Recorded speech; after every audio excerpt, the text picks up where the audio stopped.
Hi everyone! Good evening! I'm back! This is Sabrusas and welcome back to my YouTube channel. Oh my gosh! This is it guys! Pag-uusapan natin ngayon, sino nga ba ang angat kanina doon sa Miss Universe Philippines Parade and of course press con. Yan ang pag-uusapan natin ngayon. But before anything else, hello Philippines and hello beautiful people! Mabuhay! Kamusta kayong lahat? Sana lahat po kayo ay okay at safe ngayong araw na ito. At syempre sa lahat naman ng mga bago nating subscribers dyan, hello po sa inyo lahat. Maraming salamat guys sa pag-subscribe ninyo. Syempre dito sa channel ko. At syempre sa lahat naman ng makasolid na makamamasam dyan dahil laging sumusuporta dito. Araw-araw, lagi-lagi. Maraming salamat guys sa inyong lahat. Syempre usapang Miss Universe Philippines tayo ngayon. So eto na nga, kanina ipinakilala na ang official candidates ng Miss Universe Philippines for 2026.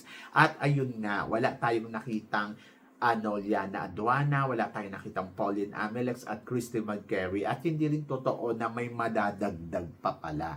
Actually, balita yan na may madadagdag. Pero, ayun nga. So, siguro hindi na sila talaga sumali. Nag-decide na sila. Actually, ang napapabalita kasi dito na sasali daw ay si Liana Aduana. Pero siguro dahil nakapag-desisyon na siya na parang okay, sayang naman kasi din talaga yung laban niya kung sasali siya. Tapos ang target niya, Miss Universe, na parang alam mo, meron na talagang kumukuha ng koronang yun, di ba? So parang ang pinaglalabanan na lang din kasi nila dyan, yung mga another crown. Pero maybe next time, di ba? Gusto ni Liana Aduana sumali. Ako, sa totoo lang, tama yung desisyon niya na wag nang sumali kasi parang feeling ko hindi to panahon para sa kanya ngayong taon na to. And then siguro ang kailangan ni Liana ay magpahinga na muna para at least, di ba, makompose niya yung sarili niya na makapag-compete sa susunod kung paano niya ipapanalo to, di ba? So yun, mas kailangan niya na mag-prepare ng more energy kasi kakasali lang din naman yan noong nakaraang taon at hindi rin naman talaga madaling sumali dito, di ba? So lalo na kung may mga priorities pa sila na dapat gawin sa ibang mga sponsors nila. So yun, laban lang. Mananatili naman yung suporta natin kay Liana Aduana once na bumalik to dito sa Miss Universe Philippines for 2027 maybe, di ba? So, yan. And then, eto na nga, grabe, kanina ay nako kabugan. Syempre, naka-pink ang mga candidates. Ayun yata yung dress code nila. So, pink or medyo red, parang ganon. And then, ayun, so nakita na natin, ang daming matatangkad ngayong taon na to, no? Sino ba ang nakikita ninyo na pwedeng mag-uwi talaga ng corona ng Miss Universe Philippines? At sino sa tingin ninyo na talagang kakabog ngayong taon na to? O kamusta na yung mga front runner natin? Tingin nyo, sa kanila ba talaga ang corona ngayong taon na to? O may nakikita pa kayong mga dark horse candidates na pwedeng makasungkit nito? So, syempre, inaabangan natin kung sino nga ba yung mga candidates na magpapatuloy talaga hanggang sa dulo. So kanina, yung energy syempre ni si Boo Province, di ba? Nicole Bermeo na talagang ang taas-taas ng energy na parang feeling mo ikaw na yung nanalo. So talagang ibinibigay niya 100% in fairness naman. At tama naman yung ginawa niya na talagang dito pa lang ay ipakita na natin na mataas yung energy natin. Ipakita na natin na winner tayo, di ba? So ang bongga in fairness, pero sabing ganun ang ganda din daw ng eksena ni April Smith. Kasi daw si April Smith daw ang ganda-ganda, pero nakikita ko naman sa mga video din yung mga eksena niya, talaga nandoon na parang nakapagpahinga talaga si April ng bonggang-bongga. Nakikita ko sa kanya si Chelsea Manalo, ganon. Pero marami naman nagsasabi talaga sa akin na maganda daw talaga si April Smith in person. At ayun siguro yung nakita kanina ng mga tao na yung beauty na meron siya na parang napawaw sa kanya ng bonggong-bongga, di ba? And then, ayun, si Tarlac, maganda din si Tarlac, no? So, gusto ko yung beauty ni Tarlac, Pinay na Pinay. Ang nakikita ko kay Tarlac, parang si si Miss Supranational natin, si Katrina Ligado, ganung version, di ba? And then, gusto ko yung kapayatan niya, gusto ko yung height, gusto ko yung beauty na meron siya, na talagang masasabi mo, uy, in fairness sa pambato ng Tarlac talaga, may ibubuga talaga yung beauty niya dito sa competition. Ayun, let's see kung hanggang saan siya mananatiling aariba. Kumbaga, parang feeling ko kasi malakas talaga din tong si Tarlac, di ba? So, yun, tingnan natin kung hanggang sa dulo nga ba ay makakarating to ng todo-todo. But tingin ko naman, yes, very Pinay beauty. Very, talaga, Filipina beauty queens ang makikita mo sa kanya. Gusto ko. And then, si Muntinlupa na naluloka ako sa eksena niya kanina. May pasomblero talaga siya sa ulo na bonggang-bongga na donya ang dating. And then, sabi ko nga kay Muntinlupa, in fairness, lumalaban. Pero syempre, hindi madali ito. Kasi ang dami talagang malalakas at ang dami ding magaling. Kanina, ay nako, parang ang hirap mag-stand out kasi sobrang dami talaga ng masasabi ko, ang daming kandidato ngayong taon na to na sobrang ang gaganda, no?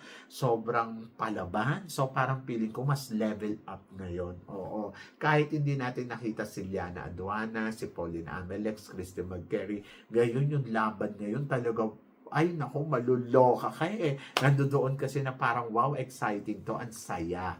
But tingnan natin kung makaka-eksena nga ba. Si Pampanga, gusto ko din yung beauty ni Pampanga, no? Ang tangkad, 6'1", ang habang tignan. Talagang pak.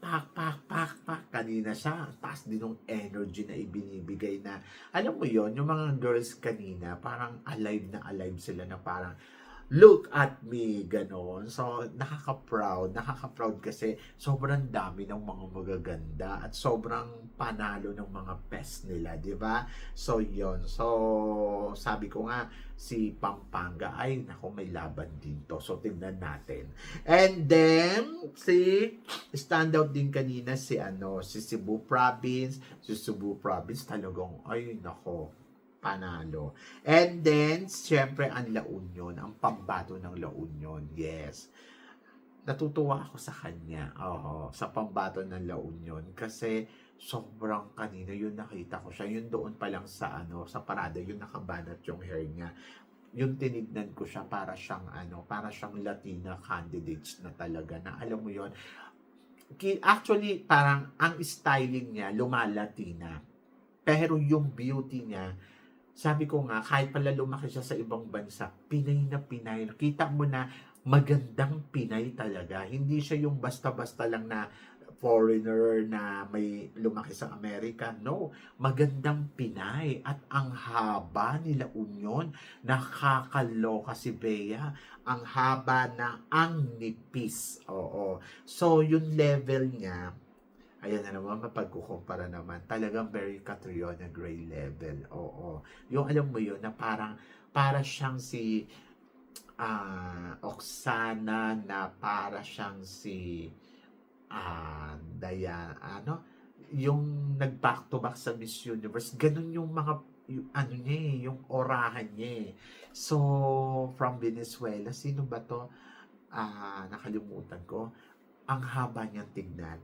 So, parang feeling ko, oh my God, panalo. Tapos yung execution niya, lalo na yung pumalikot siyang ganun. Sabi ko, bongga. So, prepared. At masasabi mo na, wow, ang bongga niya. Siya yung nakikita ko na talagang malakas sa competition na to. But let's see, kasi si Nicole Bormeo, lumalaban din, at taas din ng energy, di ba? So, magkakaalaman talaga to. Excited ako.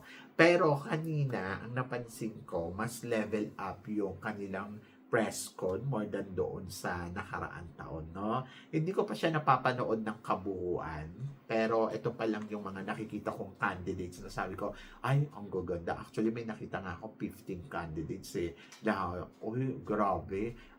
Alam mo, walang tapon. So, yon. And then, tignan natin kung ano nga ba ang magiging ganap ng mga girls na to. At Tignan natin kung sino nga ba ang mag-uuwi talaga ng corona sa kanila sa darating na coronation ng Miss Universe Philippines. Pero ikaw ang tatanungin ko, syempre. Sa tingin mo, sa mga nakita mong kandidata kanina, kanino ang corona? At tingin mo, sino ang magta-top 5 dito? Yung ngayon lang ha. So, kanino ka mas excited? Ayun. So, please comment below para at least malaman ko naman kung ano naman ang chika mo dito sa mga pinag-uusapan natin ngayon. Syempre, maraming salamat sa inyong lahat sa support at pagmamahal na binibigay ninyo syempre dito sa channel ko. At sa mga hindi pa nakaka-subscribe, please don't forget to click like and subscribe my channel at i-click nyo na rin po ang notification bell to more updated syempre sa aking mga chika. Sabi ng ganon, always keep smiling and laban lang. So guys, hanggang dito na lang. Hanggang sa muli nating chikahan. See you tomorrow. Thank you guys.